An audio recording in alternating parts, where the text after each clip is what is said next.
Hi, friends. Happy Sunday, happy Easter, happy Ostera. Thank you so much for joining us on Unwritten Rules of the Road. I am Tosh, and we are joined today by the incredible DJ Spider, who we love so Hi. much.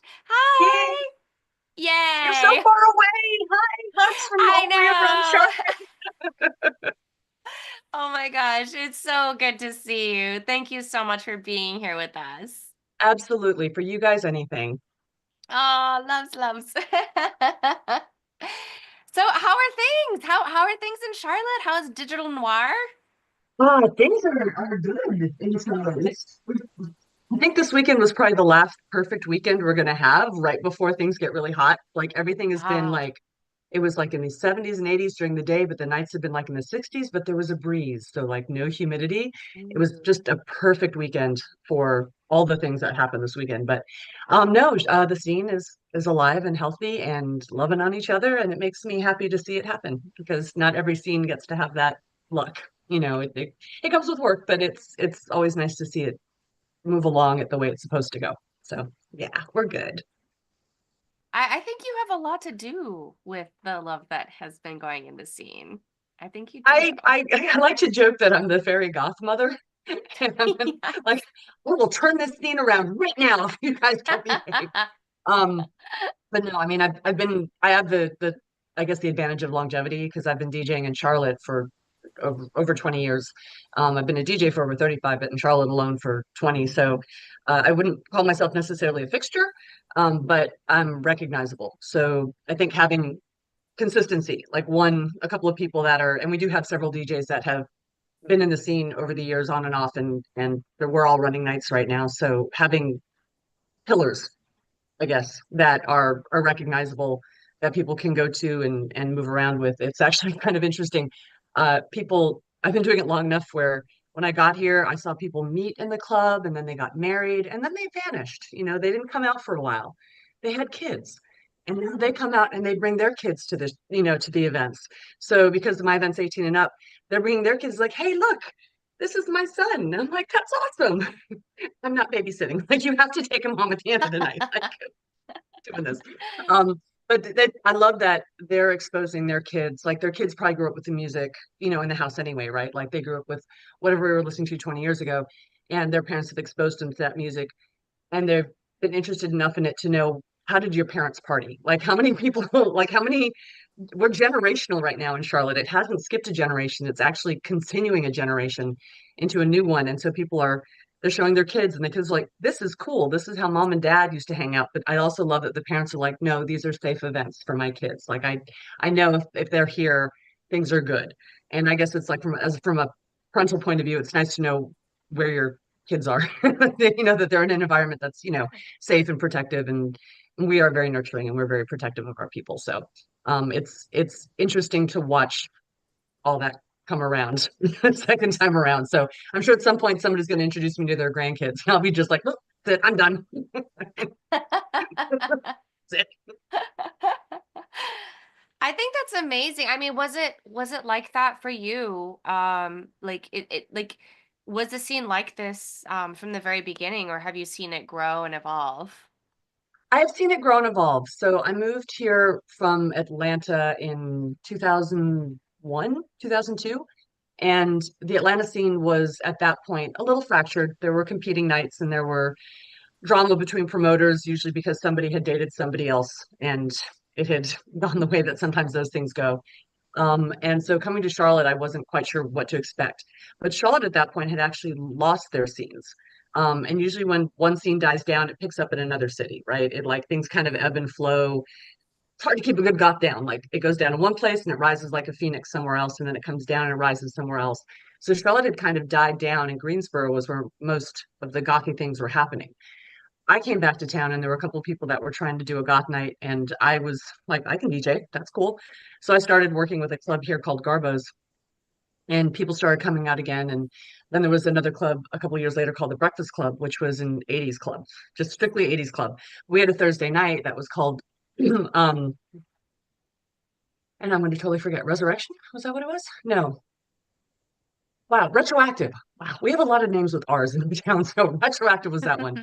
And Retroactive Thursdays was just an alt new wave 80s night. And it was fun because at that point there were just so many people just like 80s, but that's kind of goth adjacent, right? Because you've got The Cure, you've got Depeche Mode, you've got all these influential bands that kind of circle around at that formative point. So people got into the scene and like, oh wait, this is goth. Did not realize it. So that was a big event for a long time. And I used to joke that we had a gothic outreach program. If somebody new came out that we didn't know, we made sure someone went to go say hi to them and made sure to go and welcome them into the scene or just say, hey, hi, like your pants, like neat shoes. Um, and the bartenders were part of that too. Like everybody was super supportive. I mean, the 80s are just fun, right? Like it's a fun vibe there anyway. So we got to know a lot of people and watch people come in. And it was a very cohesive thing where it wasn't like this, again, that generation gap where you've got the elder goths and you've got the baby bats and there's nothing in between. They were dating each other, they were hanging out with each other, they were like doing things. So we had that big versioning in like the 2000s of sorts. And then things just continued. I think the pandemic was probably the biggest trigger. I think before that, not only in Charlotte, but in other scenes, from traveling and doing some small tours, I saw a lot of nights are very insular. A lot of cities are like, oh, we have everything we need right here. Like we don't need to go anyplace else. Then the pandemic hit and nobody could go anywhere else. Right? You couldn't do anything. So you got online and with social media and everything else, all of a sudden you remember there was a whole world out there. Like there are scenes going on all over the place. And also as DJs, I think we realized that there were areas that didn't have scenes, like people we knew that had moved places that didn't have scenes, like they're an hour, 2 hours away. So they just didn't have that general regular interaction with like-minded people. So that brought them together online through Twitch and streaming. And then from there, I think coming out of the pandemic, I think people realized, hey, I know somebody in this town now, and I know somebody over here, and I can go visit somebody here. And that travel started to happen again, and that circulation started to happen again. So anything that was sort of sitting sort of stagnant in any one town, I think is starting to flow again. And I think that flow is sort of happening as because bands again are touring again, which thank God. Um, and people are traveling and they're doing road trips again and they're excited to go see another scene because they've seen them online or they've seen pictures or they've heard friends talk about it. And so they want to go experience it. And I think in general, that's helping all the scenes get a little bit healthier and a little bit more, bring in new blood. And to be fair, everything kind of comes around every 20 years. So I feel like, there's the resurgence of emo that's happening all over the place. And so I think kids today are kind of rediscovering other routes and going back further, and finding crossovers in places they didn't expect and realizing that there are welcoming communities everywhere for everyone. So the fact that if you can, I mean, it's like finding your tribe. It's like finding your people, your family. You don't have to be related to them by blood, but you find friendships and you find those core memories. And I think that's really important. I think that's where music plays a big part is in like capturing those core memories. And Charlotte is definitely at that point. We have 3 nights that are all extremely strong. We have some side nights that are starting up in different areas. People are traveling to all of them. All the DJs get along, all the bars get along, all the venues get along. They cross, we go to each other's nights. We had a Charlotte dark scene New Year's Eve this past New Year's. We had it at the Milestone and Tommy's Pub, they closed and they came to our New Year's because they wanted to come hang out. And so we had DJs from all 3 nights playing that night. So everybody got to hear their favorite DJ representing all the nights. And it's just a nice collective kind of like, we all like each other. Like we even built like an entire calendar. We all know our dates. Why don't we just share them ahead of time and go, look, you can put this on your refrigerator. People still use magnets. Put it on your refrigerator and you still can see when the nights are and you can plan ahead. And that I think has made a world of difference for us, just sharing and supporting each other. I think that's amazing. I mean, I think it's one of those things like you were saying, like not every city has a healthy, flourishing community, and it's so inspiring to see that. I was wondering, like, what would you say are elements that help to create a healthy community like that? I think it's listening. I think that's a lot of it is understanding like, okay, where are the pain points? Like where are the pain points? What's frustrating people? What are they not able to get that they want? And if it's like we need more live music or we need more DJ nights or you know, we have our the Charlotte Dark Scene World Goth Day picnic every year, and that's just a great way to be social with each other that doesn't involve a club, and you can bring your kids out or your dogs or whoever. I think listening to them, I think listening to everybody, and also gratitude, I guess, like being thankful that we have it. I think that's a big part of it too, is like always, I think we all say thank you to each other a lot, and we acknowledge that we've been supported by somebody, or we've pointed out, hey, I saw this, just wanted to let you know. Oh, cool. I didn't know so and so was, I didn't know Alice was coming. Awesome. Thanks for letting me know. Or like, hey, I just found this cool band. I wanted you to know about it. Or, hey, I see that there's an opening. These people are looking for a DJ. I can't do it. Can you do it? So I think by supporting each other and by being grateful about it, that positivity, which sometimes feels like very um anti-goth, like everybody assumes goths are very negative and very dark, and I don't think we are. I think we just I mean you're the darkest person I know, Tosh. I mean, honestly, you just need to like cheer up a little bit, right? Like, come on. But exactly, but it's that kind of positivity that I think that people assume are in this is in the scene, but when they come and they see it and they realize that no, these are people that laugh and have fun and they're silly and they tell jokes and they interact with each other as human beings, and it's not just a bunch of people sitting around a casket in the forest like doing witchy woman things. It's part of it for some people, but it's not. We're all humans, and I think that connection and being grateful that for that connection, I think that helps do a lot for a scene. And realizing that it's the, I don't want to say the greater good necessarily, but like it's not just about you and your night. It's about everybody. Like, did everybody have a good night? Did everybody do well?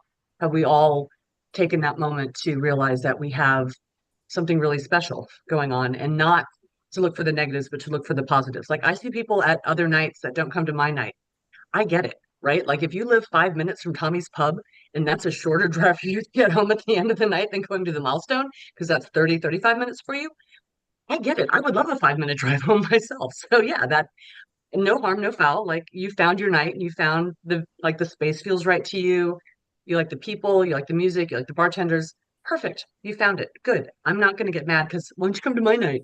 No, I'd love if you did, but if this works for you, that's what works for you. And I'm not going to, like, why would I go? No, you can't. You have to go to all the nights. No, you can't just do one. You have to do all of them. That's ridiculous. You have to support what works for you, but supporting just in general and recognizing that everybody does what they can in the way that they can do it. And I am always grateful that people come out and support the events. Like, our scene is so good about when they hear there are multiple things going on, they go, great. They don't just say, I'm going to do this. They go, ooh, I can do this and this.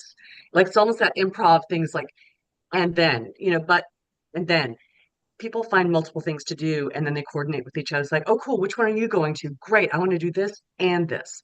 And they make it happen. It's not just a one choice. When you have choices and being aware that you can make multiple choices and make those decisions, then they all just start going, oh, cool. I can do all of these things. I'll plan for this, or I can only do one thing this month. Cool. I'm glad you can do one thing. That's like you're going to connect at least one time this month with people that you love. Great. That's awesome. Yeah, absolutely. Um, uh, Wanted to take a moment to say hi to everyone. Thank you so much for joining us. Um, Chris Curtin says, not having egos is what makes it a great community. I love that for Yeah, sure. that's And I think that's a big yeah, part of it. Yeah.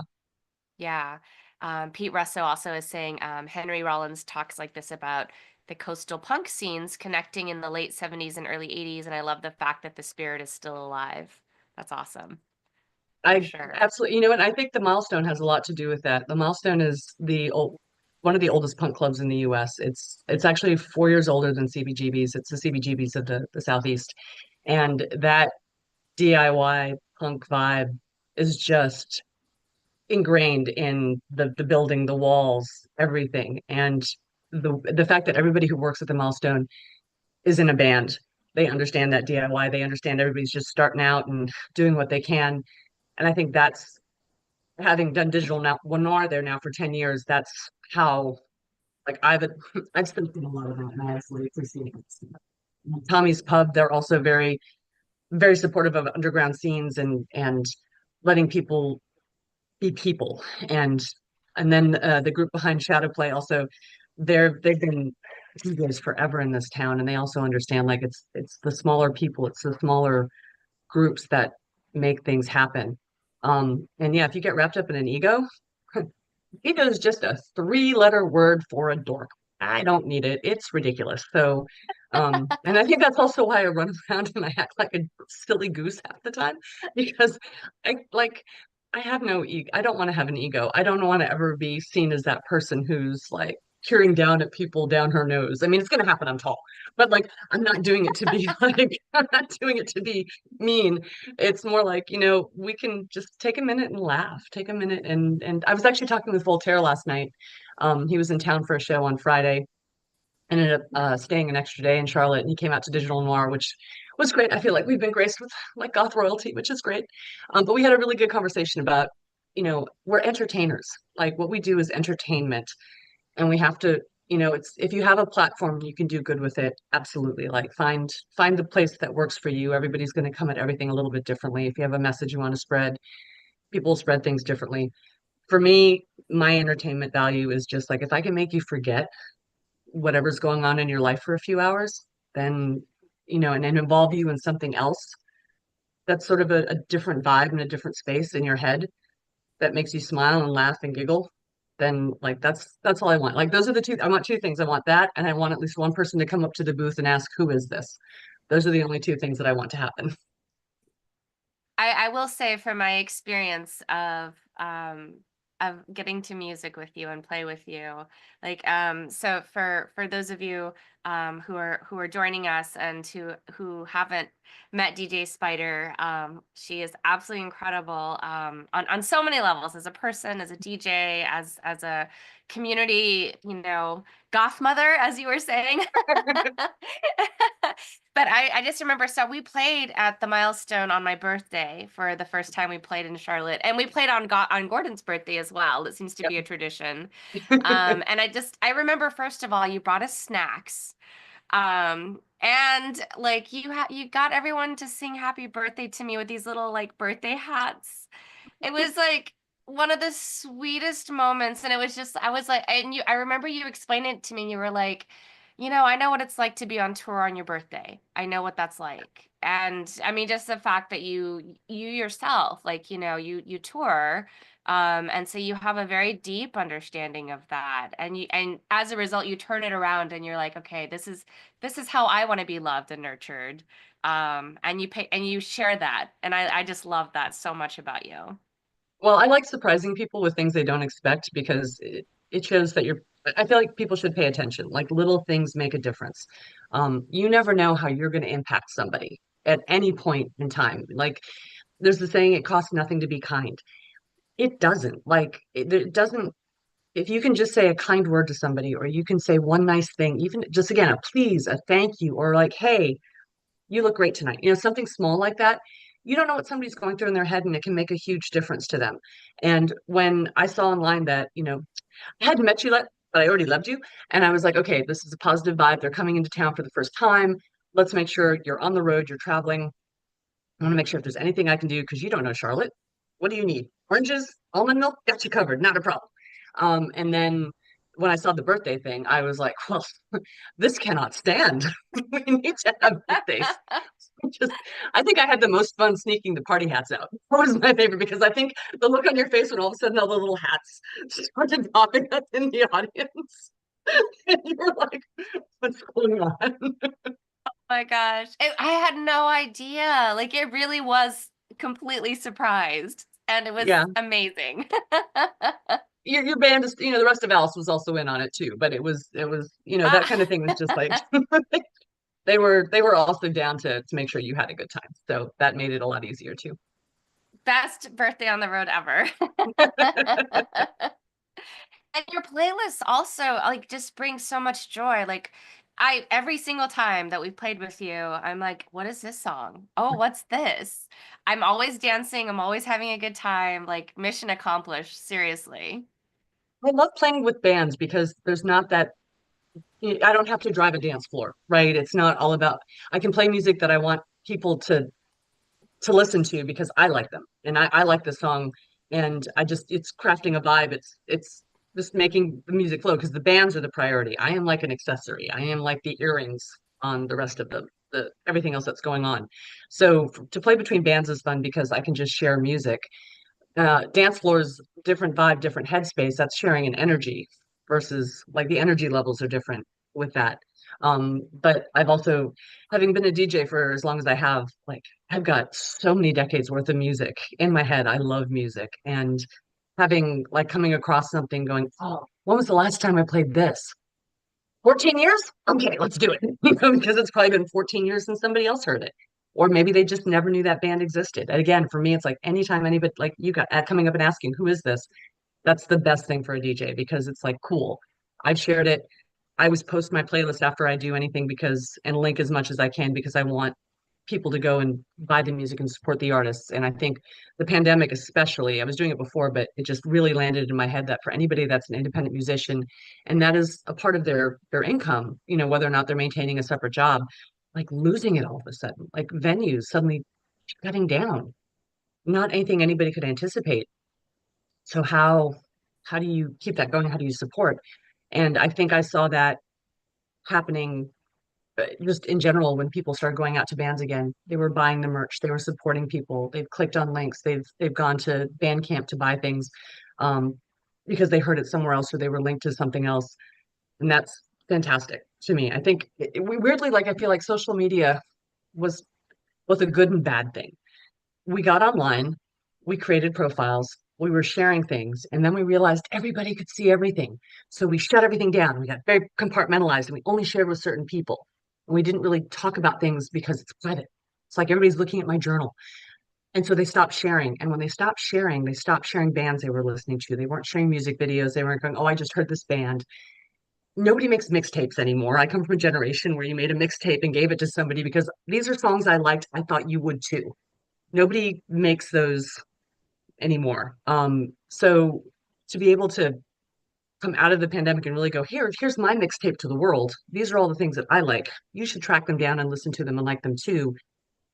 And people have started doing that again. They're sharing music, like what you guys do with the Mad Hatter Army. They're supporting each other. They're sharing that love across different cities. I see that happen with other bands where they've got their groups together and the groups share and talk about stuff.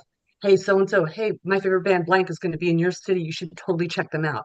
That kind of sharing is it's vital to keep music going. It's vital to keep communities growing. Again, it's that cross-pollination of going, oh, great. Like we had people at the Voltaire show that drove an hour or more to come in to see him play because it's been so long since he's been in the area. That's dedication. Those are people that just it's like it's the dream come true. I'm finally seeing him. He's finally in town. That's amazing to me. Like that's influence that it's like, that connection is finally going to happen. And then when you hear the after stories and everybody's had such a positive experience actually meeting an idol or meeting somebody they admire, then again, it's just like again, it's that community that's fostered and growing and continuing that positive vibe and that positive spin. So yeah, for me, just sharing music, old, new, weird, quirky. I mean, I always expect at least one person to roll their eyes during one of my sets and go, "What? Really, Spider?" Like I will say, and because I know Chris Curtin, and I'm really, if at some point I can actually get a T-shirt that says, because I do a lot of mashups because they make me laugh and they're silly. I want a T-shirt that because I literally watched him say I started to play something, and he had a friend with him. She's like, "Oh, I love this song." He goes, "No, no, no, wait, it's Spider," and there it is. So I really just want a shirt that says, "No, no, no, wait, Spider." Like don't get your hopes up. So if I can translate to a shirt that says that, I think that is my entire vibe. That and I am but a conduit for nonsense are like my other slogan right now. Because yeah, it's just I roll your eyes, but like roll them at me. Don't roll them at other people. I know I'm being a goober. I know I'm playing like silly stuff. But you're not wasting that energy, that negative energy on somebody else. Point it at me. I'm good with it. I love it so much. I was wondering actually, like how you do find your music. Like, is there particular places Yeah, that you go to, or? I am really lucky in that people will shoot like I put an all call out for requests before any digital noir because I want to know like what do you want to dance to? Like I'm that person who likes to have the song ready to go rather than somebody come up and asking me for something. I'm like, oh, I don't have it. I don't like to let people down. So having that music ahead of time is great. And people have such great taste. Like I haven't found so many new bands based on just people making requests. And I go through all my request list afterwards and decipher the handwriting that I couldn't read at 1:30 in the morning the night before. But I look at those request lists and I'm like, oh, who's that? Oh, did not know who this was.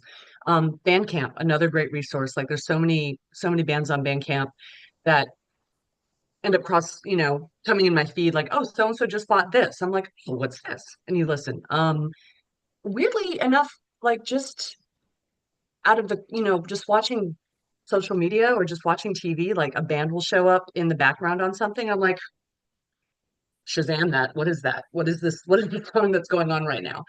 And finding a way to work it in is great. There are several groups on Facebook that like Sounds and Shadows is fantastic for like bands self-promoting and sharing a little bit there. I think Ken's done an amazing job of fostering that community, of also being super supportive.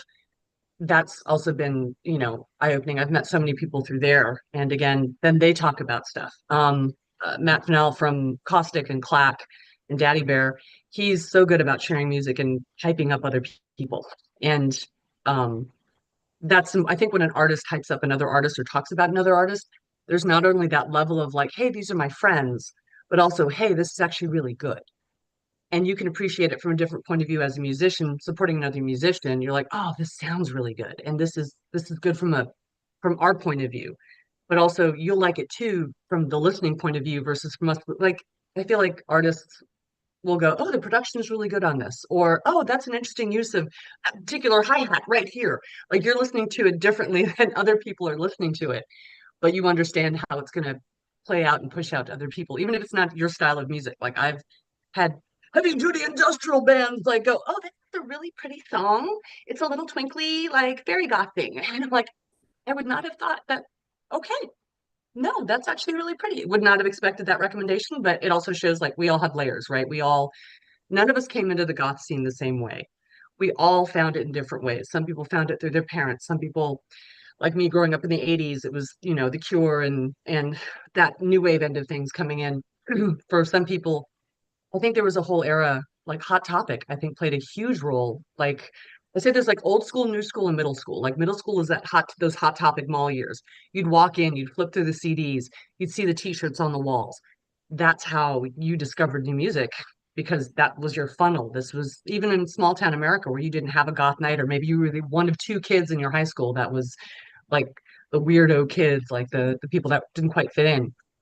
That was your place to discover things.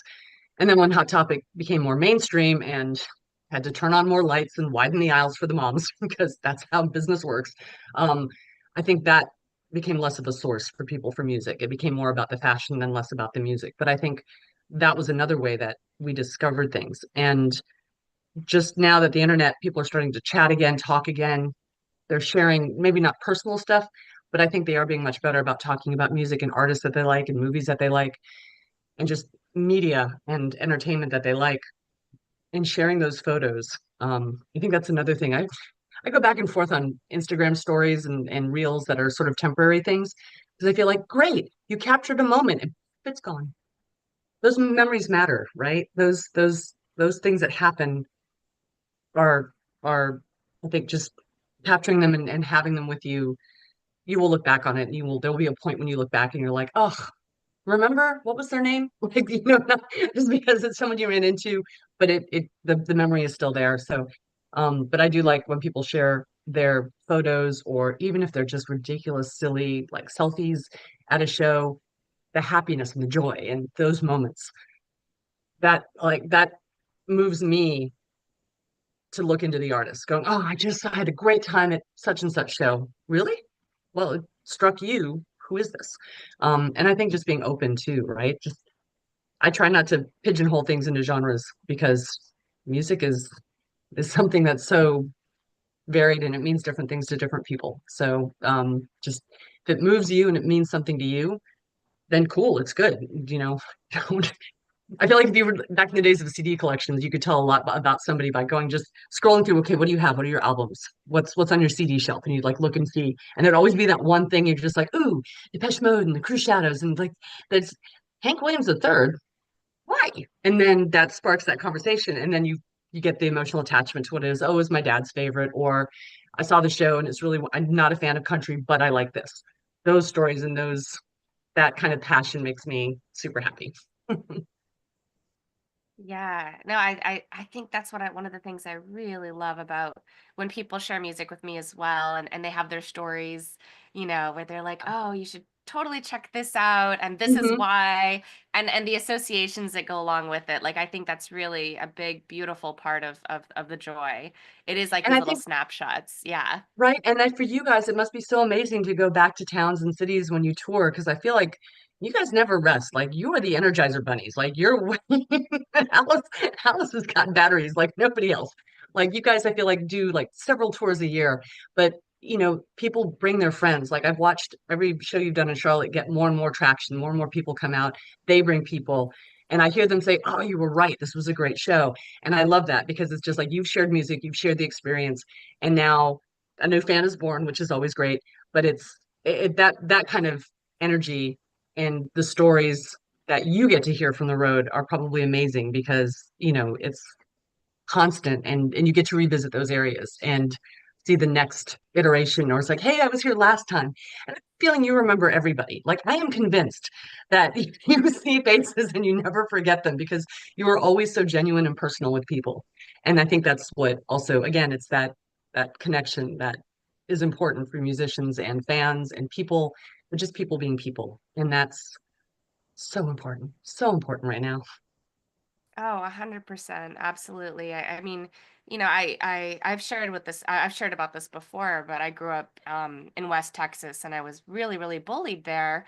And so when I left, like something that was really important to me was creating a community that felt safe, because I was like, I know what it feels like on the opposite receiving end. And I was like, I just want people to feel like they can just come into our space and to feel like, oh, I can just be my whole rotten self and it's all good. It's okay. Yeah. And it's to me, it's like really beautiful to see people when they have the freedom to open up in that way. Yeah. And then they share their stories and I get to hear about them and it brings me so much joy because I love people and I love Mhm. connecting to people. So I think that's really at the heart of what we all do, in these live music communities for sure. And I think recognizing that is also like recognizing that that's like a core tenet of what you do, why you do what you do. For some bands, it may just be selling the merch, sharing the music, like it's your output. But for bands, and some bands I think go on tour because they feel like they should, but it's not always a great, super successful tour because maybe they don't make those connections. For whatever the reason, it could just be, I mean, everybody has bad tours, everybody has car cars breaking down, on the road. You know, not every tour is going to be completely flawless. Um, but it's one of those, if you can get past that and you can still deliver the performance and deliver that connection. And then again, it's like that moment of escape. Then when you're done, you can go back to whatever was going on before, but you can forget for that while when you're with people and hanging with people and connecting with people. That takes so much burden off of like there's like an emotional burden you can share a little bit just by relaxing and breathing and being with people. And I grew up bullied too because I was always the weird kid, awkward, all that didn't help. Like I was easy to make fun of. And I don't think I really found myself until I was in my 20s and became a little bit more like self-assured and comfortable with who I was.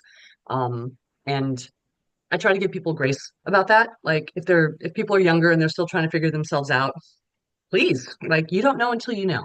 That is like a core saying of mine. You don't know until you know. You don't know if you like anchovies. You don't know if you like pineapple on pizza until you try it. Maybe you want to, maybe in the end, wearing all black is just too hard for you. Maybe you can't keep up with the laundry. Like, I don't know. Like, it may not be a thing that works for you, but you're going to try and test things. And I don't think there's anything wrong with that, until you find out who you are. And some people never get that chance, but the people that take the chances to try and find who they are, I think for them, it's I think they should enjoy the experience. Not every, it'll be a little painful at points, but getting to that level of comfort then makes you a comfort for other people and a safe harbor. And that I feel like if I can be that for somebody on the dance floor or just, in a club or just saying hi to people, then that's sweet. That's easy. It's easy to just be a smile and a face. I love that so much about you. Like, I also follow your social media and just how beautifully courageous you are to just be who you are, which is wonderful. It's so wonderful. And I think that's an invitation to other people to also be expressive and just to be like, oh, this is who I am, like, I hope so. I hope so. I hope people, you know, and like I love it when people share their art. You know, is everybody like a Rembrandt or a Picasso coming out of the gate? No, but still, you created a thing. Like you made a carrot cake for the first time. That's awesome. Like, yay. You tried something different that you didn't normally do. You sketched, you drew, you sewed something for the first time. Maybe you just sat down and you went, "Hey, I mixed this song with this song," or I gardened today, or you created something and you found happiness in that moment. I mean, I keep a jar of Play-Doh on my desk at all times because there's a point where I just need to just be tactile, but also like I don't know, like suddenly I'm just like, you know what? I think I'm just gonna make a little green mushroom, see what happens. Um, and then I'll squish it and start all over again. But it's that, it's that creativity that happens at that moment that's I may not share it with anybody, but I have that moment of happiness. I love burlesque performers because they get out there and they do a whole bunch of just marvelous stuff on stage where it's revealing, but it's also art at the same time.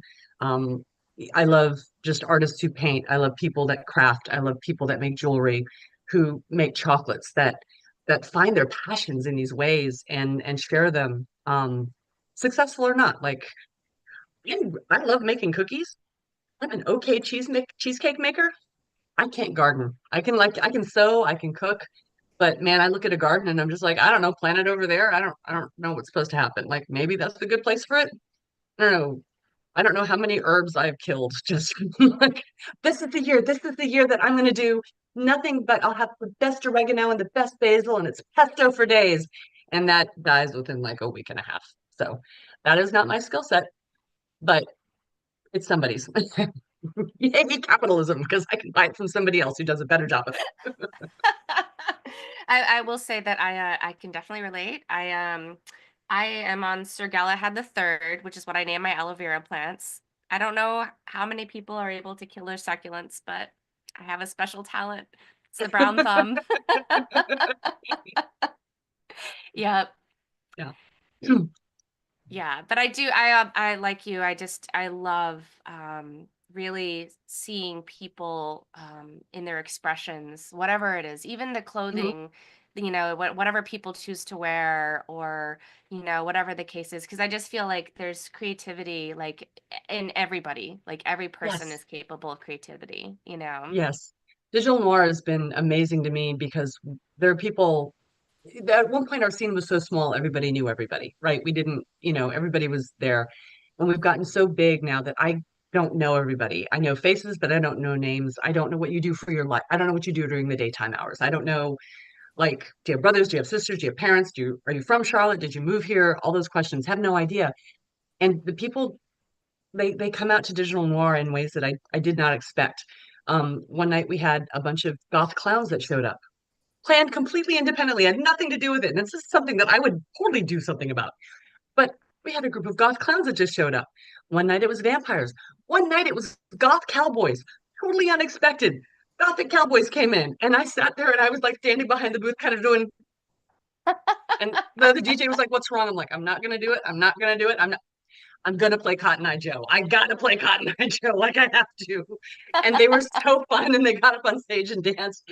And but again, it's like seeing that happen makes me just so happy because it's like we can go so like Charlotte has given people a place to be silly and to be expressive and to find friendships. and to do things that you probably couldn't do anyplace else. Like, I don't, can you go to a coffee shop dressed like that? Sure, why not? But it's a little bit, you're not going to be as comfortable versus coming out and having people come up and go, this is really cool, because you get that acknowledgement and that enthusiasm for it. Um, yeah, the expression people with the way people dress, they come out, they're comfortable, they're happy. Cosplay is another way for me. Like I'm a cosplayer as well, and watching people come out and is their favorite characters and the detail that they put into things, the sewing, the crafting, the beadwork, the oh my gosh, sewing with spandex. I can't tell you how many sleeves I've ripped out after I put them in and I realized I put them in inside out and backwards. All those moments where it's just like I know exactly what you went through to get to that point, and it's amazing. Like half of the time that I'm at a comic book convention, I'm going, oh my God, did you see that? Okay, that's really funny. And that makes me happy. I think one of my favorite costumes ever was there was this, I thought it was a giant Monopoly piece, just giant iron that was there. And I'm like, is there a Monopoly group running around? Like, is there a shoe and like a dog going? And then he turned around and he was Iron Man. He had Tony Stark's little thing in the middle, and he was an actual iron. And it was, I died. I laughed really, really hard because I'm like, that is nobody else would do that. That's entirely you, and that tells me who you are as a person on the inside, is that you've got that humor to do this and to spend all this time making this happen, to wear for probably 2 hours because it's heavy and it's hot, just to make somebody smile and laugh. That's amazing. That's bravo. Love that. Love that. That's awesome. Yeah. I know you've gone to like Dragon Con. Like, are there other conventions in the area that you go to? Yeah. So Dragon is the biggest one I do. It's I've been doing Dragon Con for 20 plus years. I've DJ'd there. And that's a completely like DJing at a convention is it's a completely different crowd. Like some nights you have glow sticks, some nights they're lightsabers. You turn around and just big giant lightsabers emerge. Um, it's but then here in Charlotte, I think Dragon Con has a really strong nightlife, which is what makes it attractive to me. But I do Heroes Con here in Charlotte. I'm usually there during the day, just hanging out, and then all this supporting all the stuff they do at night. I've done New York Comic Con. I've done all the other cons up and down the coast. I've done Convergence up in Minneapolis. I've never done San Diego Comic Con. That actually scares me a little bit because it's so big. But I think it would be fun to do just to do it once. But it's yeah, I just for me it's I could just sit on a chair and just watch people go by and just be like, nice. I have no idea what that is, but it's really cool looking.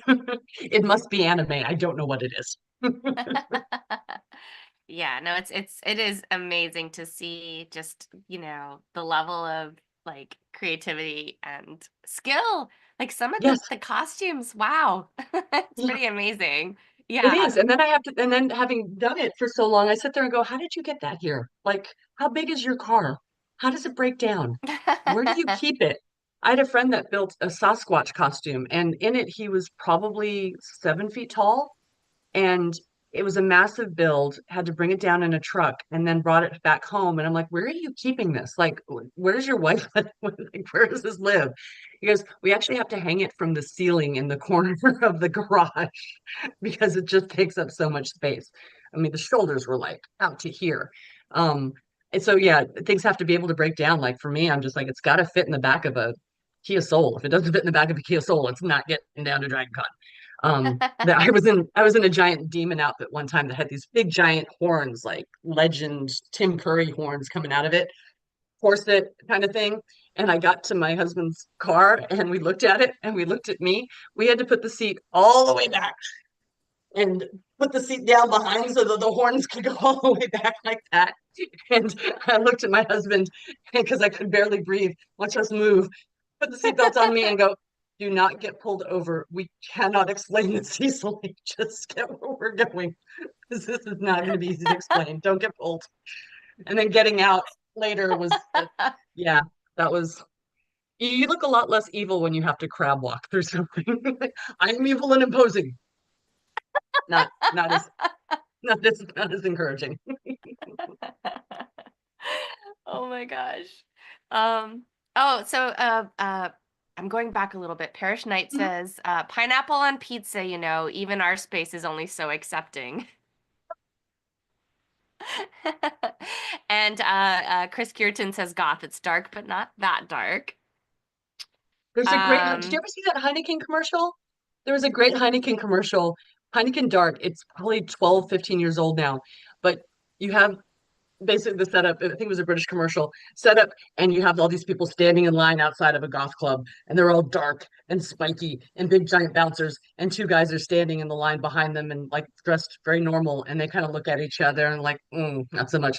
And then they pop to the interior of the club. It's wake me up before you go. When it's all these goths dancing, and I'm like, that is the goth scene. You think it's funny, but no, that is how we are. Like we can be spooky and look really intimidating. We got big squishy centers. this is true. This is This is very true. true. Yes, the Yeah. squish is true. Yes. Um, Joel Turnell. I'm sorry if I am mispronouncing that. Gothic Cowboy. Now that's my kind of speed. You say you're from Charlotte. Have you been down to Morehead City? I have not been to Morehead City. I think I may have driven through one time on the way somewhere else. But I have not. I'm gonna say I don't know if there's a scene there. That's what's fun, right? It's like, are there little pockets happening? Wilmington, or not Wilmington, Fayetteville, North Carolina. There were some people there about a year ago, some tattoo artists. They're like, we need a night. So they just created their own night. And they contacted us like, we need a DJ. And someone said, I'll come DJ. And they did their own night just to do it because they didn't have one. So they found people and they made it happen. Like it doesn't always have to be a DJ that starts it. Sometimes it's the people that are like, we want to do a night. How do we do this? I don't know. We'll figure it out. And they did.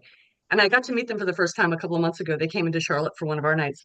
And I was like, I love you guys because you said we're going to do it. And you didn't let it stop you, like that there wasn't something else going on. You didn't lament that there was nothing going on. You said, how do we make it happen? And you became the activating force to make that happen. That's amazing. That's how scenes start. That's how you find people. You don't just say, oh, there's nothing to do. You could make it something to do. You could try. It may not always work, but you don't know until you know. You may find a whole community that is there that they just didn't have a way to connect with each other. They didn't know how to find each other. Give them that focal point, and then that becomes that center, and then you'll find people. So I haven't been to their scene, but I just love them because I'm like, yay, good. That's how these things happen. Well, you were mentioning that about when we were talking earlier about touring as a DJ. Do you have some favorite places that you've gone to? Wow. See, I'm terrible. I love every place that I've gone to because I always Hmm. find my favorite thing to do is to play what I call doppelganger. You go to a scene and you're just like, oh, there goes our Mary. Oh, there goes our John. Like you find the people that kind of are parallels in your scene, like their energy or their just the way they're dressed or the way they act or a laugh. There's something about them that reminds you of something else. Um, and I've always been welcome everywhere I've gone. So that's why it's always like every place is my favorite place because everybody is super nice. Um, I think the most interesting thing for me about touring, it's not so much like the places, but it's the musical differences and the dance styles that are different. So that's also like fascinating to me as well. Like Charlotte can have like a band releases an album. For me, my best example is Wolfsheim. Once in a Lifetime was a Charlotte staple when that first came out. Like you've heard it every night. It's still will pack a floor. Like every scene, every city has those core songs. I play it somewhere else in a different, in Asheville or not even that far from Charlotte. And people are like, wow, nobody ever plays this. I'm like, really? I feel like that's all we do. So even if it's something you feel like everybody knows and it's old and tired, you're like, it's fresh for somebody else. It's a new song for somebody else. So watching that happen is really neat. And then also every city has a different starting point. So where they came out of, I think, influences dance styles. So Atlanta, I like to call it sort of the invisible rave, the invisible glow stick. There's a lot of flow and there's a lot of dancing and stuff. And then DC for a while was invisible runways, right? Like the dance, very industrial kung fu style in places. Um, California, I've not been to their scenes, but a friend did and said it was very much thumbs pointed in. Look at me right here. Proud of me, or have you seen my new coat? And swirling the new coat around. Um, some scenes are very like the invisible cobweb dance, happens in places. Um, the pick up a penny dance. And you find like people move the way they want to move, but you see it in different scenes. Like if I go someplace now, I almost feel like I can go, you grew up in Tampa, or yes, you came out of New like I can kind of tell like, oh wait, no, no, no. I I'm gonna guess and I'm 75% correct that I think I'm gonna know what it is. And but that's I mean that's fun too, right? Because it's again, it's like pizza. Chicago pizza style pizza, Detroit style pizza, thin crust, thick crust. It's pizza, but it's all a different kind of pizza. And I will even accept the pineapple on the pizza because that is somebody's, that is somebody, I should like pineapple on pizza, but that'll be, somebody's, I'm not going to horse your mellow because you like anchovies on your pizza. Great. I don't, but I love that you do. Let's have pizza together. We're just going to do halvesies. I love that things are pizza themed today because Yeah. yes, I'm getting it's hungry. I think that's where I'm going after this. it's Yeah, no, I think that's it's so I mean, especially as a DJ, I imagine you get the perspective of like, especially seeing how crowds move. Um, Yeah. because the dance, I love watching people dance. It's something that brings so much joy to my heart. I love seeing hmm people dancing. I, Yeah. I love bringing DJs to Charlotte because we have a group that our people start dancing like as soon as the floor's open. Other places it takes a few drinks, like they're not going to start dancing or getting out there till they've had a couple of drinks, they've socialized, and then they slowly go to the dance floor.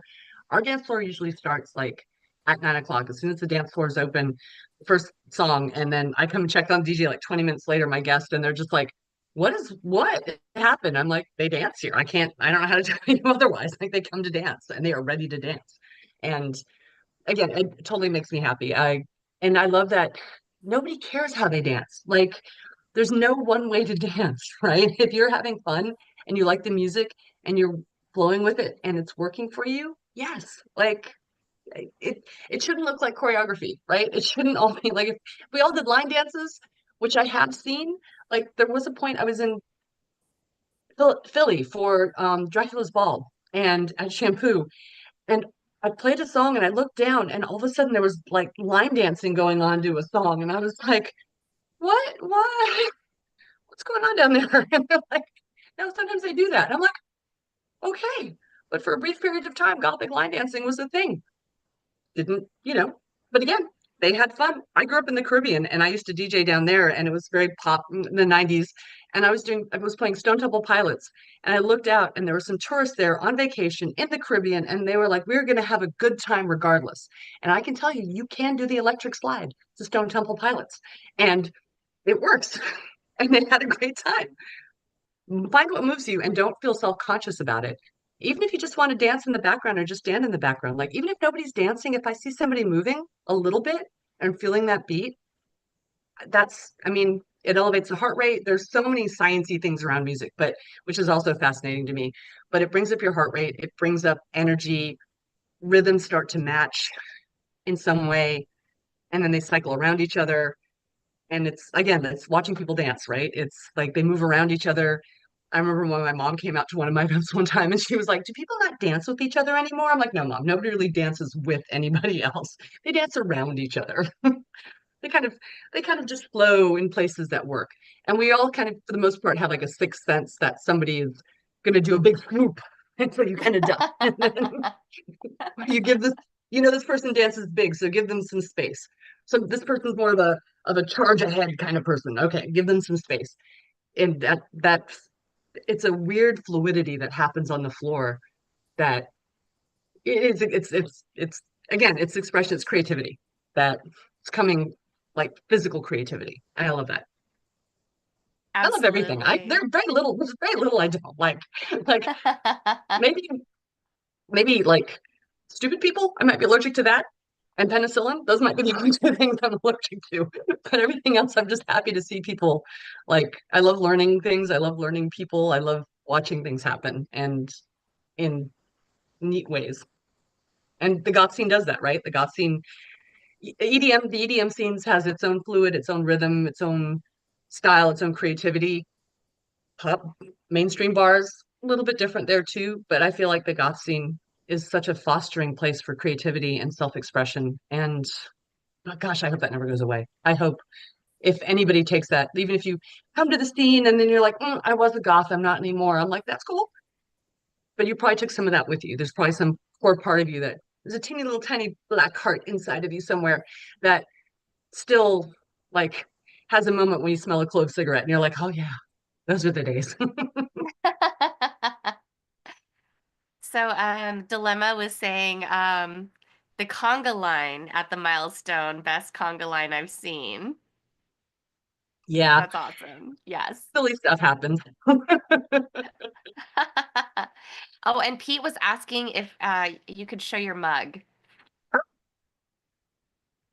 Ooh, It is, and it's got this really neat little thumb skull right there, which is neat. wow. This is Ooh. from Acevedo Pottery.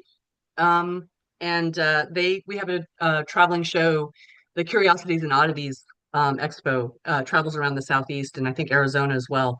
And he's a potter there, and he I love these things. It's big. It's like it holds like two very large things. Right now it's just holding water, but I think I could put like three-quarters of a bottle of wine in here if I needed to.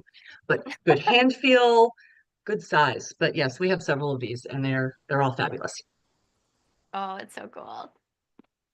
Yeah, I think it's one of those things where, in we've played like different kinds of shows, like in different and a lot of mixed genre shows.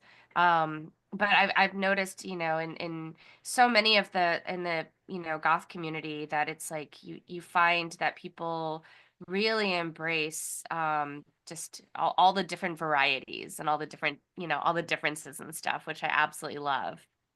And for you guys, what I love about Alice, and this is something I talk about when I talk about you guys, because I do talk about you guys, in front of you and behind your back.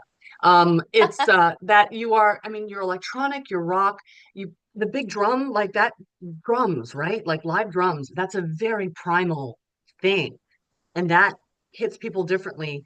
Electronic music it does achieve some of the same things in different ways, because I don't know, I feel like a natural live drum hits you more in your core and lower down, and the energy of an electronic drum hits you more up here in your heart, like across your chest.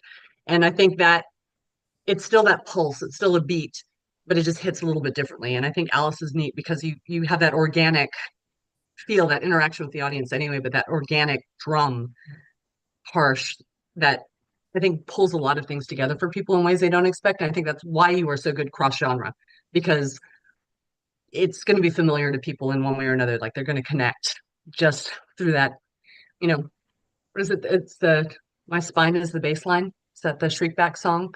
And it's yeah, I think it's a switch too. It's like, your bass line is the spine. You're like that drum beat is what keeps everything level and straight and makes you breathe. Oh, I really appreciate that. I do refer to Steve as our backbone because Steve just really brings just this beautiful, like, well, pulse and heartbeat Yes. and, yeah. And I literally feel it in my feet. So, I actually learned to DJ barefoot. So I actually used to, the booth I learned to DJ in was in the Caribbean, and it was basically like a 6-inch riser, but I could feel I'd never really learned to mix, with headphones or like having like speakers next to me. I have to feel the bass through my feet. I've got to feel that. And that's how I count to 4 and push play, right? It's right there and it pulses up. And that's why I think silent discos are weird to me because I'm like, how do you feel that? How do you how do you get that energy? I'm glad other people can do it. I don't think I could just because I'd be like, I don't know, I'm not getting anything. There's no like that I've got going on. So it's but yeah, feeling it from your feet. I totally get that. Totally. I It's think that's grounding. amazing that that you grew up in the Caribbean and that is that where you started DJing or So I started DJing first in college. I did college radio during the 90s. So late 89 through 93. So right at that, like grunge was just starting to take off. MTV 120 minutes, like that whole era for me is like where, I grew up in the 80s, then sharing music came from that end, which was very alive and vibrant and different and could go anywhere. Moved back home, went to college in Indiana, moved back home and then started doing college radio, like doing a radio gig here or there for a couple of like just once a week. And then somebody was going on vacation at one of the clubs and said, "Hey, can you cover for me?" I'm like, "I've never DJ'd a club. I have no idea what I'm supposed to do." "You just play music."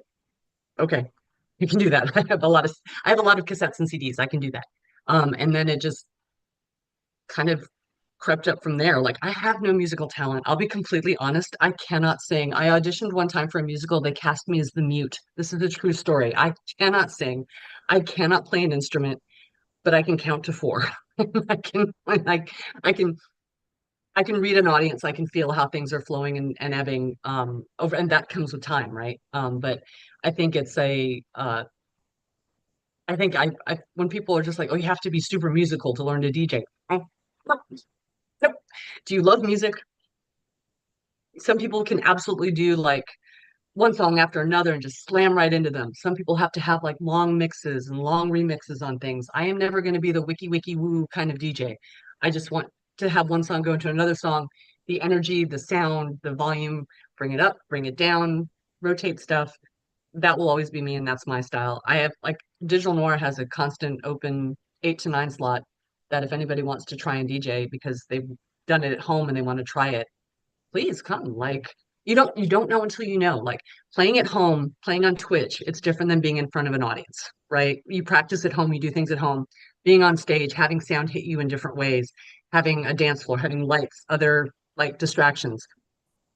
Come try it. Like it's happy to teach people how to do it. It's and then you take it where it needs to go. Like you don't know how to use a sewing machine until somebody teaches you. You don't know how to use like a mixer, like a to make cookies. You don't know how to drive a car until somebody shows you. Just learning that, and then you figure out where you want to go from there. Maybe you never do anything with it. Maybe it becomes a whole new thing. I didn't think it was going to be something for me, but here we are 35 years later. And I have a really hard time retiring because I like it so much. I'm like, no, I'm done. I'm not DJing anymore. What? That sounds like fun. Okay. I mean, can you imagine for you, can you imagine a point when you don't play music? Like, I No. don't, I think, yeah, like finally I gave in. I was like, okay, I guess I'm just gonna do this forever because I can't not do it. Yeah, I mean, anytime I've tried to veer off because I wanted to be a responsible adult, it always pulls me back in, and it Yeah, reminds me of like how vital it is for who I am. yes. And sometimes it's good to take a break, just to take a mental break and just to get some distance because sometimes you need some distance. But yeah, sometimes there's just certain things are just I feel like gamers are the same way, right? It's like I'm not doing any more campaigns, no more Dungeons and Dragons for me. Oh, they just released a new thing. Okay. And suck back in again. It's that's again, it's finding your identity, it's finding who you are and that that passion, you know, whether it's you don't have to be super active with your passion, like you don't have to wear it on your sleeve, but it's in you and it's part of you and accepting it and allowing it to grow. That's awesome. I love watching that. Yeah, absolutely. Oh, so DJ Wookie Manusaritis. I'm so sorry if I am saying that incorrectly. Says that they've been following DJ Spider since I was DJing at Man Ray many, many years ago. That's fine. I'm not old. It's fine. I will say fog juice is a preservative, and most goths are going to look fabulous forever because we hang out in the dark. We're preserving ourselves with all the fog juice. Oh my gosh.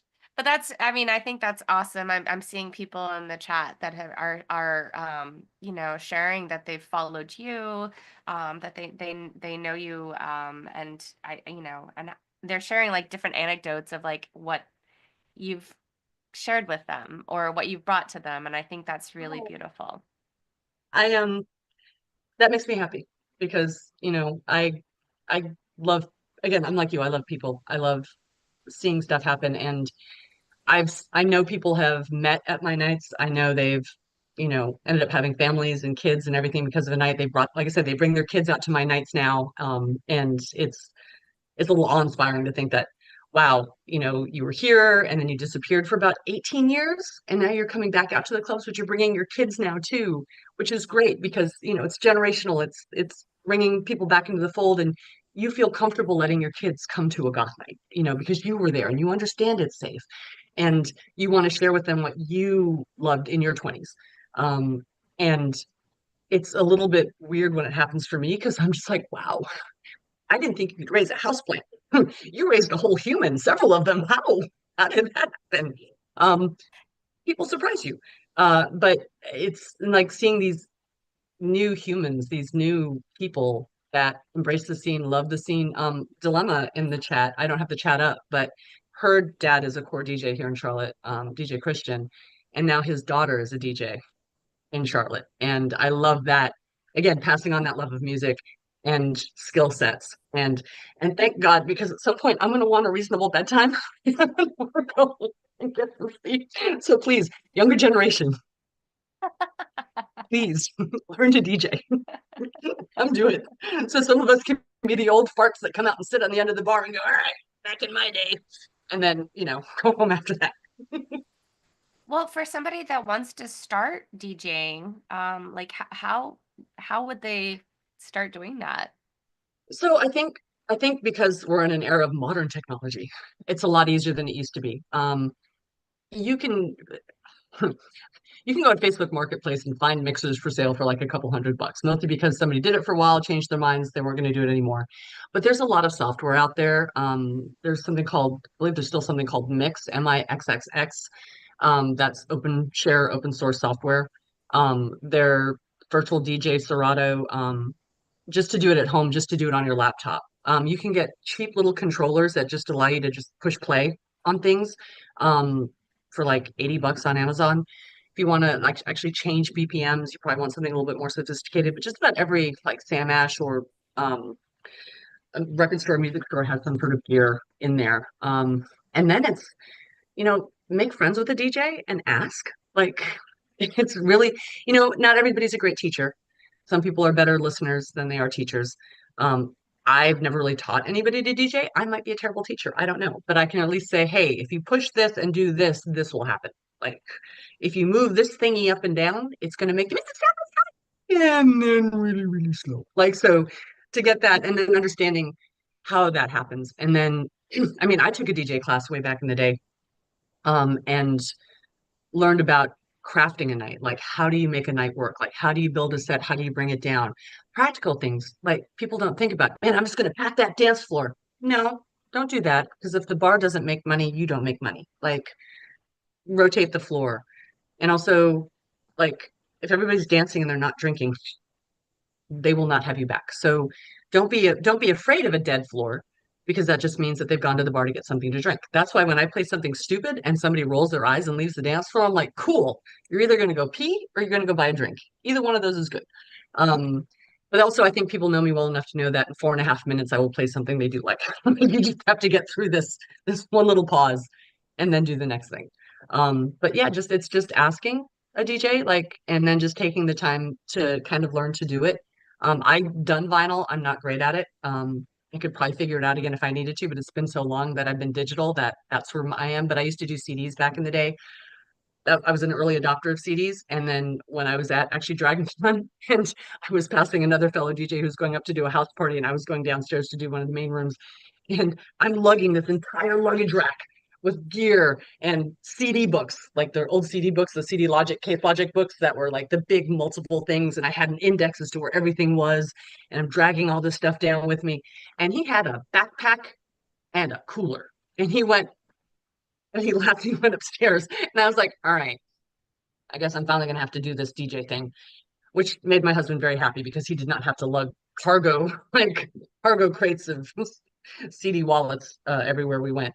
Bless his heart. I was going to make him a T-shirt that said, "I'm with the DJ. I'm not carrying this stuff for nothing."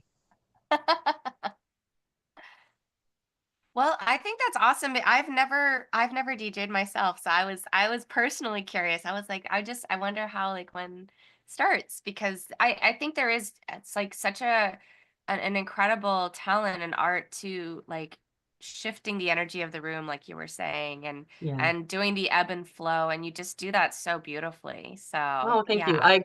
Reading an audience is something that comes with time, just like you've seen it. Like, when I'm assuming that when you build your set list for a night, you figure out you're going to start slow, you're going to put the bangers here, and you're going to like end with something here, and you know that this song is going to play well, so you'll place it here in the set list. There's that same sort of craft of going up and down. It's the same thing with floor. New DJs tend to have all my set lists laid out. Great. Like, start with where you're comfortable. I rarely have a set list. I bring music that I'd like to play. I never get a chance to play everything I want to play. I'm very lucky to have access to that bands will send me songs and let me know when new music is out. And I like everything. So I'm grabbing everything. Oh, this is good. This is good. This is good. And then I never get a chance to play it all because there's only so much time in an evening. But then I'm very like trying to figure out like, okay, this is the moment when this is going to work, or the energy's gotten a little bit big. I need to slow it down a little bit so people can breathe. It's a stupid thing, but if you play a slow song, if you radically change the energy in a room, and you go like boom, boom, boom, and you go into like swoopy goth or whatever, you radically change like the flow you're doing. If you do it at the top or bottom of the hour, people will look at their watches and they're like, ah, it's 1:30, we should go. But if you do it at 1:40, they'll look at their watch and it's like, oh, we'll just stay till 2. So like knowing like little weird tricks like that, like I'm letting the cat out of the bag here. That's how you drive bar sales. But no, it's also like it encourages like people, they have their structures. And when you can play into the structures or you can like change the structure for them. But it does, kind of keep the room moving in certain ways, rotating. Okay, I need to do more of a gothy set for my like my swoopy goths, more driving industrial. I've got some people that are standing in the corner, they're new here, they have no idea what's going on. I'm going to play something that's a little bit more mainstream that they do recognize, that may not be like the B-side of the Wumpska like German single that was released to 200 copies. Like it's not going to be that deep cut. It's going to be like The Cure, or it's going to be Depeche Mode, that they're like, oh, I know this one, and slowly bring them in that way. Like there's different ways you come into the scene.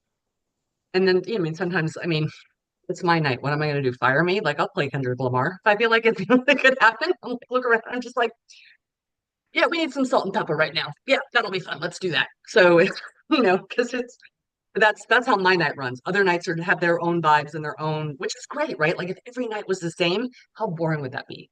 Like I want to go hear Yeah. other music. I want to hear it, even if it's the same songs in a different order.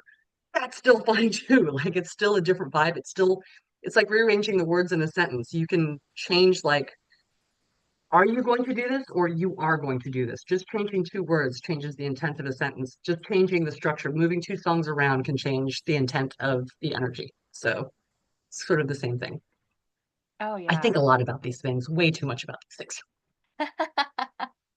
Well, I'm sure like it's one of those things that's just why like, you do learn, I'm sure, from every set that you do where you're like, oh, this was an interesting moment. Yeah, And that's probably how yeah. you've discovered like, oh, at 140, if I'm doing this, Hmm. then yeah.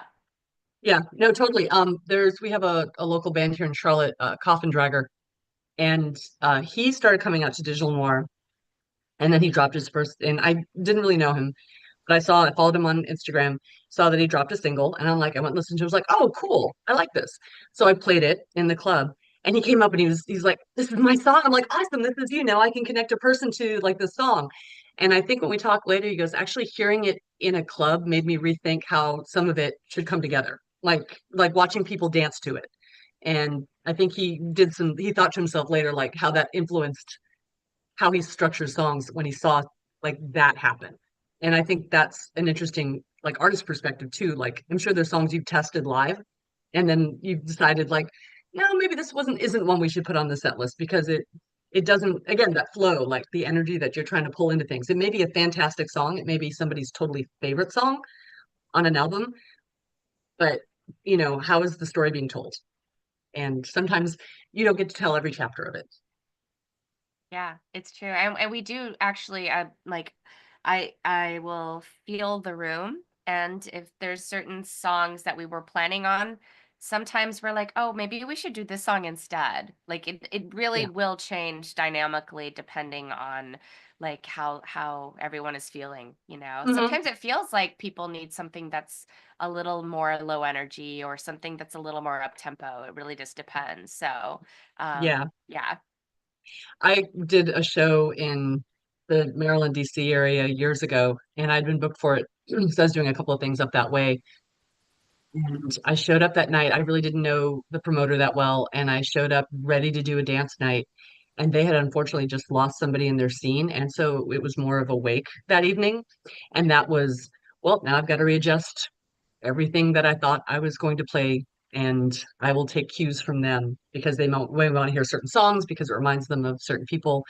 We did that here in Charlotte. We lost a key member of our community a few years ago, and everybody had different songs associated with that person. So, we did a memorial for them, and the music was just all over the map. But that was who Ken was. Ken was all over the map. He was a traveler of tribes, and it gave people release and it gave people solace at the same time. But you couldn't predict what was going to happen. You watch that flow and you feel that energy.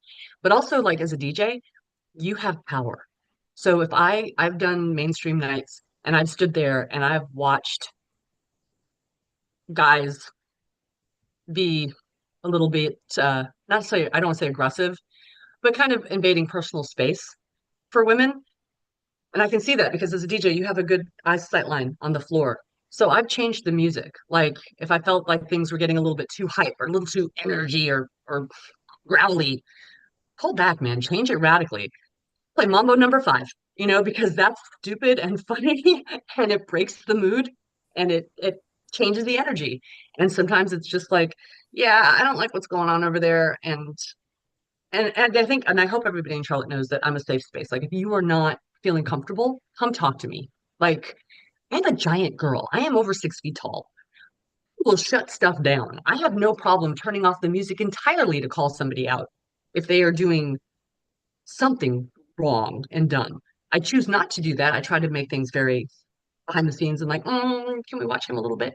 But like, I'm very protective of our scene. We are very lucky to have a hugely diverse group of people here in Charlotte from all walks of life, from all sides of every flag, of every, sexuality and choices. And I am honored when they let me know that they're transitioning and they're changing and this is their first time out doing this and I'm new to the area and any of those choices that people make I support because you're finding your space. But for me, like when somebody comes to like, oh, are they dating anybody? I'm like, I have no idea. Like, I'm not here to judge people's dating lives. I don't know what kind of pajamas they sleep in. Like, that is as minimal to me as it is about the person and the human that's in front of me. Like, partnerships matter, but like, I'm not here to hook anybody up with anybody else. But I'm also like, they're people, and I just want them to be comfortable and feel safe and loved and accepted. And I love everybody that comes out to our nights because they're supporting the scene, which is amazing. They support multiple sides of the scene, and they are trying to be as true and authentic to themselves, and that's not something they can do everywhere. So if we can give them that space and that grace, oh please, yes, please let people breathe. And there's so much going on in the world right now that people need that space to just relax and and be in a big old comforter of music on the couch, bundled up, cats and dogs piled up on top of you, cozy stuff. I feel like we're cozy, but with black leather and spikes. Okay, I have an idea. Okay. I think I think next time we convene, we should do a pajama party. I'm just saying. I think yes, I think I've actually wanted to do like a onesie party. Like I love Yes, themes. I love a theme. I have my panda onesie. I'm See? ready. Perfect. I have a Super Grover outfit, and I have because Super Grover was one of my first superheroes, which explains a lot about me. Wonder Woman and Super Grover, right there. And then also I have a bear onesie because then I can be bare naked. And I have a Godzilla onesie floating around somewhere too. But yeah, I think you should throw a your next on the road should be on the road in a onesie. Yes. Yes. I am very, very excited about this future. this plan. Actually, you should. I think on one of your upcoming tours, you should just encourage people to come out in onesies and then just take pictures of like onesies and let's see how many animals we can collect. It'll be like that spiral with like you pull the string and the farmer like moo, the cow goes moo, and it goes all the way around, and you can just collect all these people. They'll be like little like Pokemon cards, like little onesie Yes, cards, and you gotta catch them all. yes. I love it. Yeah, no, going back to what you were saying about, just, I think that we all do need spaces to connect. And there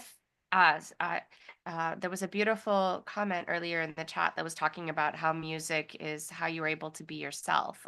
Joel, you were mentioning that. And I definitely feel the same. Like music is my way of being in the world. And I am I think a lot of us can relate to that. It's like Mhm. that's we all share a love of music. Yeah, And I think that's something that we can all just connect on you know, and yeah, enjoy together. yeah. And it doesn't even like the music itself, the type and the style and the genre. Like we fall under this umbrella of the goth scene. But I can tell you, at the end of the night, when I drive home after packing up my car after a gig, I am all about some yacht rock and some easy listening, and I'm singing along to Paul Simon and Fleetwood Mac on the way home because I can vibe and mellow out and take me away sailing kind of stuff. Um, Windows down, breeze in my hair, 3 a.m. kind of thing. But and it's also like situational. Like there's music that hypes you up, there's music that calms you down. If you're a tribal beats kind of person and that's where you're at, that's great. I think ASMR is an interesting area just because again it's tonal and it's very it hits certain vibes for people. Some people like bass, some people like treble. Everybody hears things differently, right? Like you're like where things connect with you. It's it's fascinating. I love it. Again, it's people. I love people. Yeah, absolutely.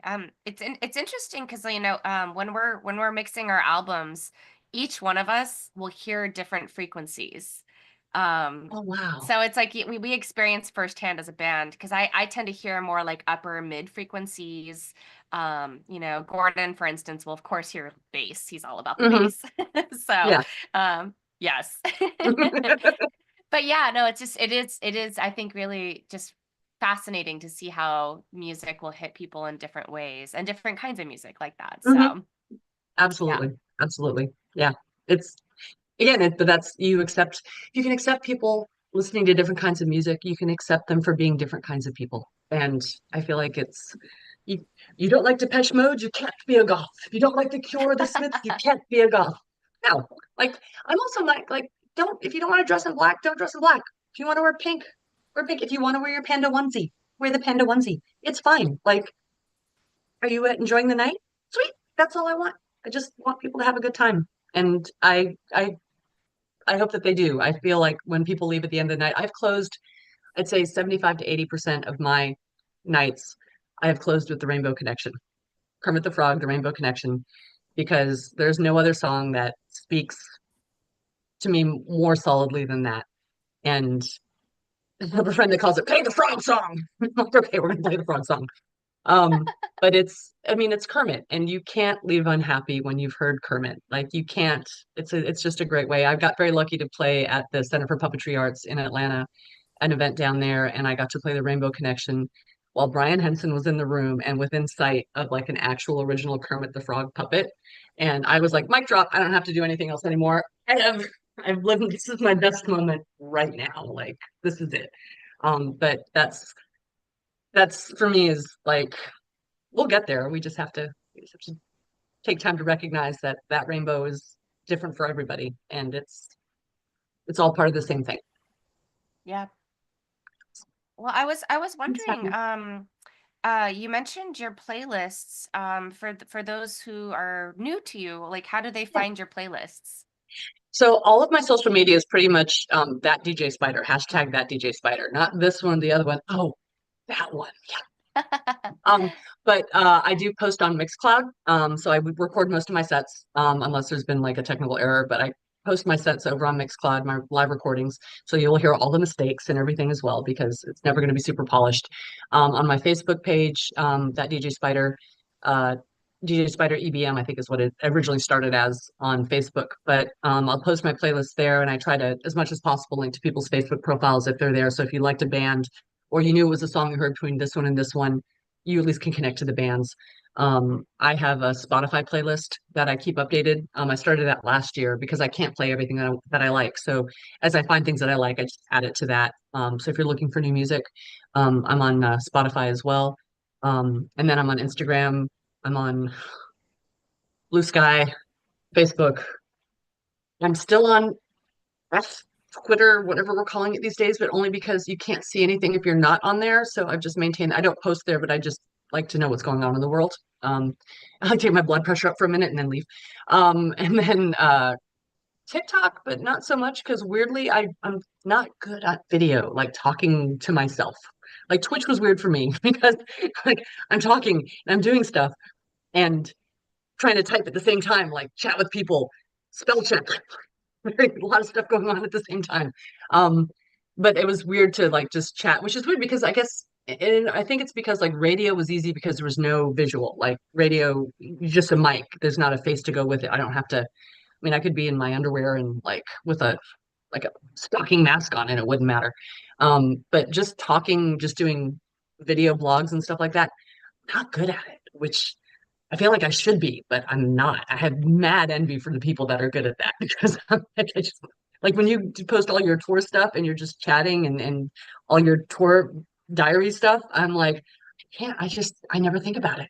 And I feel weird going, hi, this is me. I'm doing this thing. You may not care, but okay, I'm not engaging. I'm just gonna stop.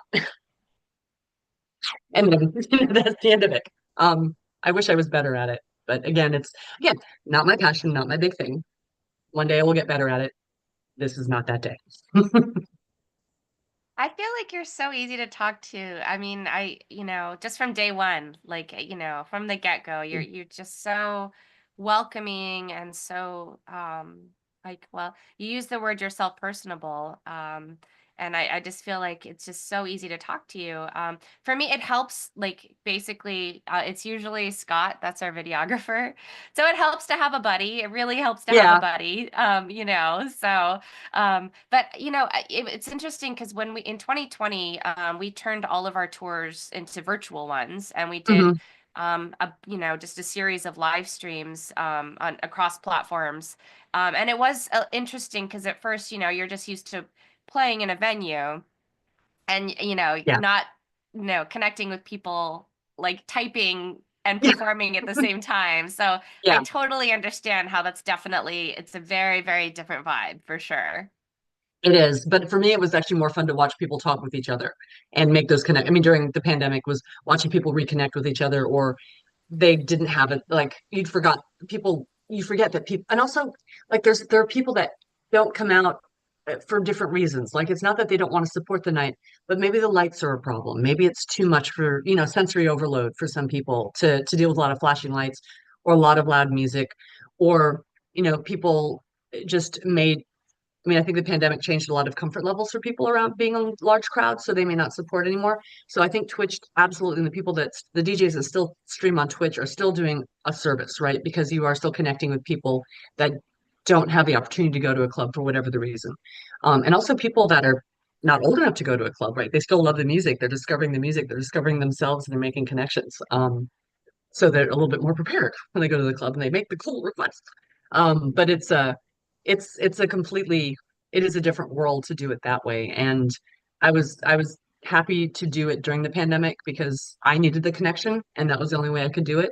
But I am much happier to talk to people in person and let things happen organically than stage things and go, okay, at 10 p.m. I need to do this. At 10:25 I need to do this. I need to make sure the lighting is right over here. That's way too much for me. No, there's too much going on. Well, I do. It's like you were talking about. I mean, there is something about the live element, the face to face, the real energy and the connection that you feel that's Mhm. so visceral in a room. Yes, that's a good way of putting it. It is. It's almost a tangible thing that's it's a shared experience. And that, I mean, humanity's had that for how many thousands of years of having those shared experiences. I mean, that's how civilizations are built, is shared experiences and connections and families and growth, and community. And I mean, it's cheesy to say there's unity and community, but that is a lot of it. And I think where bands and DJs have a special place in that is that they're able to help provide cover in a way, like a blanket of music that you can just be under for a while and feel safe and feel confident in who you are.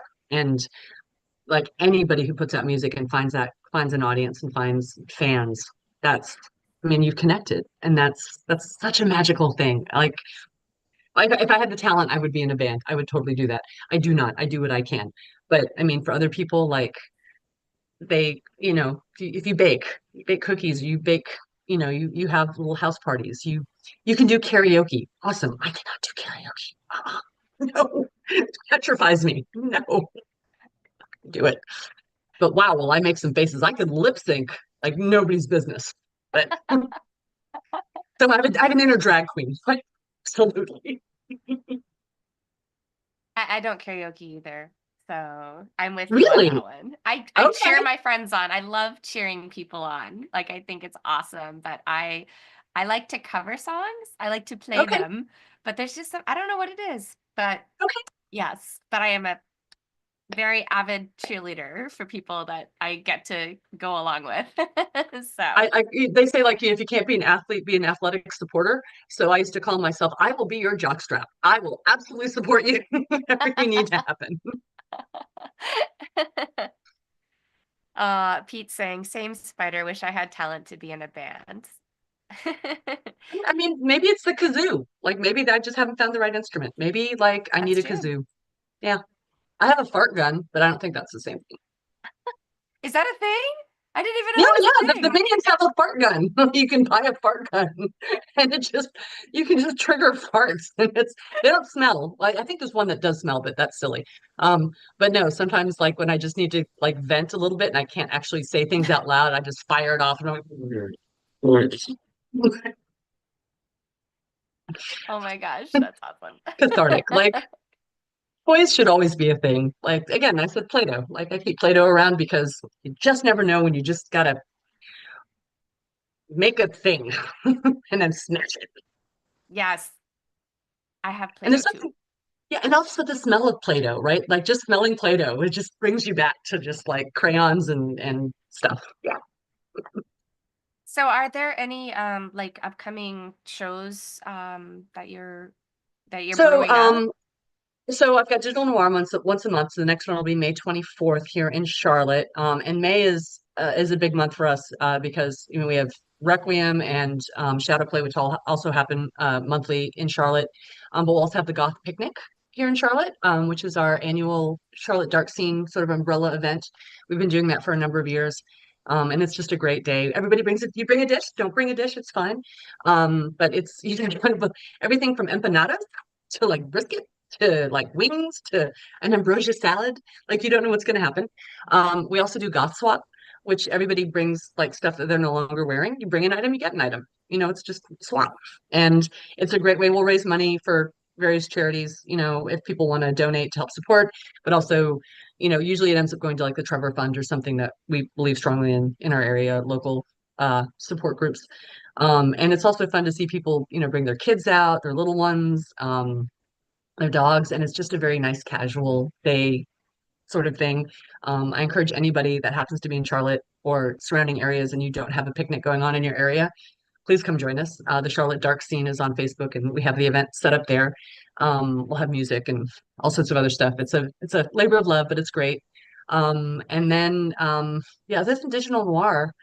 I think the next that's pretty much it for me, just monthly. Like this month was very busy for a lot of different reasons, but it's starting to settle down a little bit. So, but if I'm not actually spinning somewhere, I'm usually at the event anyway, like cheering on, supporting the bar because that's important. But also like just chatting with people and when you're DJing, you really don't get a chance to chat with people. Like I've got 3.5 minutes, which means I can give you two. If I'm playing Sisters of Mercy, it's because I have to pee. And then it gives me time to run to the bathroom. Um, but yeah, it's a, that gives me a chance to connect with people is when I'm at somebody else's night. And also I can go, is it midnight already? I can get a reasonable bedtime. Kind of, like, I don't have to put anything down.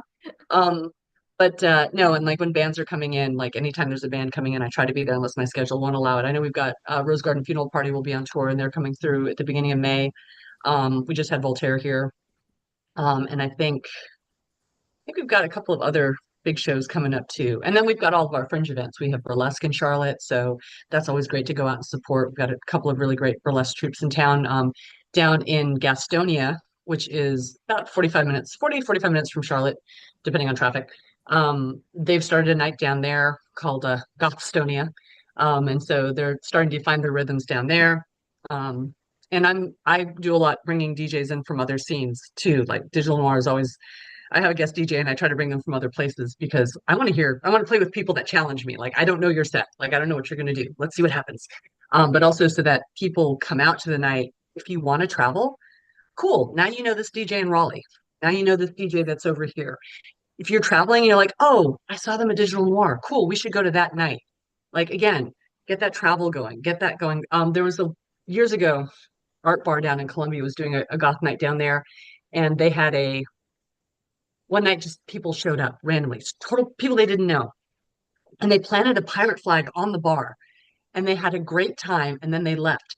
Apparently they came down from Knoxville and Knoxville didn't have anything going on. So they decided to caravan down to a night they didn't know, bunch of cars, all just loaded in to have a great time. They planted a pirate flag on the bar. They had a great night. They crashed out and then they headed home afterwards. Do that. Go see another scene. Go listen to another night. Don't try to, just see what that vibe is like. You might discover a band you don't know. You might discover, like, I love the Milestone because you never know what you're going to see there for bands. Like, it could be a goth band, it could be a hardcore punk band, it could be a metal band, it could be death rock, it could be like, it's so varied. Like, for $5 or $10 to small venues, go support your small venues in your towns because they're fostering new bands, new artists. The Milestone just had a finished a documentary a couple of years ago, and it's making the rounds. And it's such a great look at the history of the Milestone, but also just in general, every city has a small venue that's DIY. It's supporting like bands that are just starting out. It is an easygoing place. Is it the prettiest place? No. Is it going to be like? I mean, I love the Milestone, but it's put together with stickers, sweat, blood, tears, um, and broken drumsticks. It's just, but it's so much history there that it feels eternal. But every town has a place like that.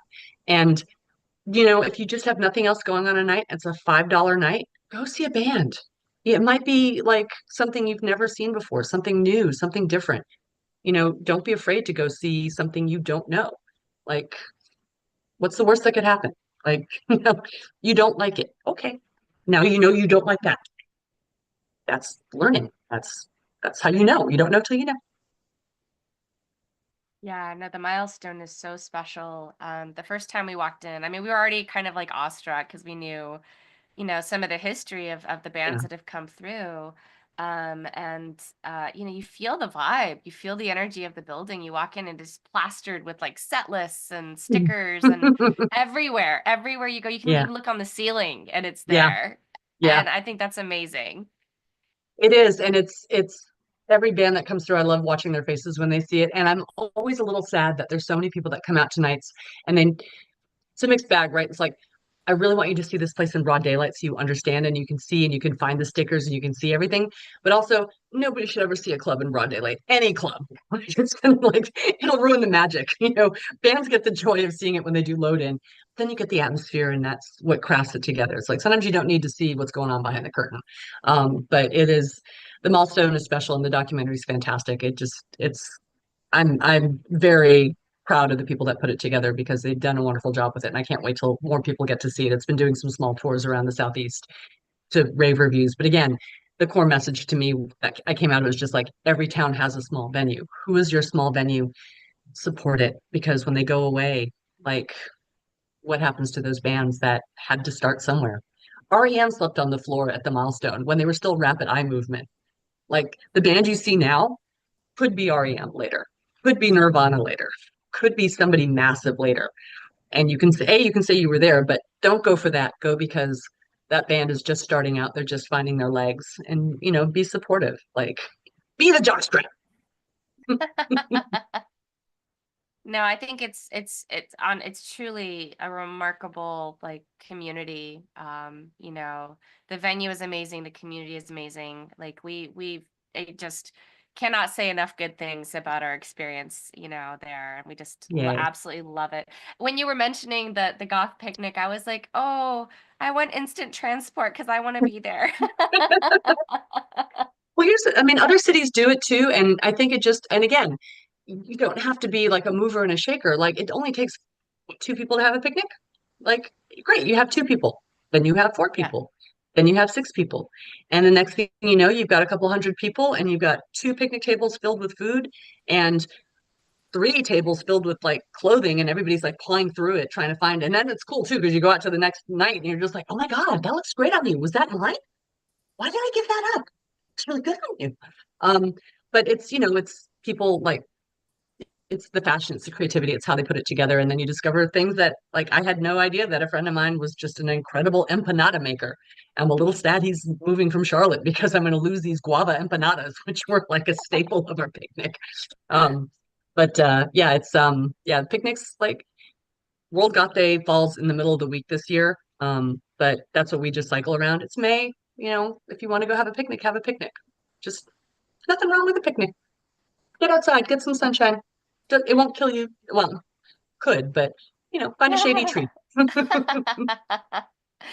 As Turf says, we have one here in Minneapolis. It's Gothic coffee too. See, coffee, it Nice. doesn't have to be a Yes. picnic. You can do coffee. Some things do not have to all revolve around bars. You can do things, you can find ways to connect with people. A book club, do a book club, do a knitting club, do a crafty night. Sometimes it just takes one person, you know, to start a revolution. Even if that revolution is just like, hi, I need a social life help, just do one starting piece. And then you'll find other people. And they're out there. Our particular people tend to hang out in the dark and like that. Well, um, I just want to say, first of all, thank you so much to everyone that's been hanging out with us and bringing your Ah, wonderful joy and support and questions. It's been such a joy. And DJ Spider, thank you so much for for oh, for your beautiful, wonderful you and what you bring to the community and your just sheer joy. Like I spend time with you and instantly I just feel like I'm constantly smiling. So just thank you so much for that. well, same thing. And I'm looking forward to, I know you guys are doing a small tour, and I'm very excited that you guys will be at Smalls for Cat's Fixation because I was at Fixation last year and met Kat briefly. And I know she was a very big part of that community there. And I'm glad they're still keeping that event going. And it's a great lineup, fantastic lineup this year. So I'm sure you'll have fun. And are you doing Absolution this year? Because I remember last year you got Yeah. rerouted because of the Yeah, storms and everything. yeah, it's a redo. Okay. Except a redo for realsies, hopefully. Yeah. Yes, we're gonna be playing on the first night. Actors Sweet. actually is headlining that particular night. So They're so I'm good. super excited. Yeah, they're great. So Yeah. it's Yeah. gonna it's I mean, just an amazing lineup all around on for both festivals. So and Yeah. I just again I love the communities there. Like, we played at Smalls last year with Urban Heat. Mm, And yeah, it was amazing. It yeah. was our first time playing at Smalls, and we just felt so welcomed by Kat, by everybody there. Yeah. And same with Absolution. Absolution's just, I mean, communion after dark. Yeah. We love them. So yeah. Well, hopefully you'll get back into the Charlotte area because I love watching people discover you for the first time and then people they get excited that you're coming back. So we have to make that happen again. Yes. And then we can plan our onesie party. Yay! uh Well, I hope everyone has a beautiful rest of your Sunday, rest of your week. Thank you all so much. Thank you so much, DJ Spider. For those of you who have not experienced the magic of DJ Spider, check out her incredible playlists. They are amazing. Yes, yes. Thank you. Yes. So, we dropped some links in the chat so y'all can follow along. So, Yes, but Yay, thank stalkers. you so much. Yes. Thank you all so much.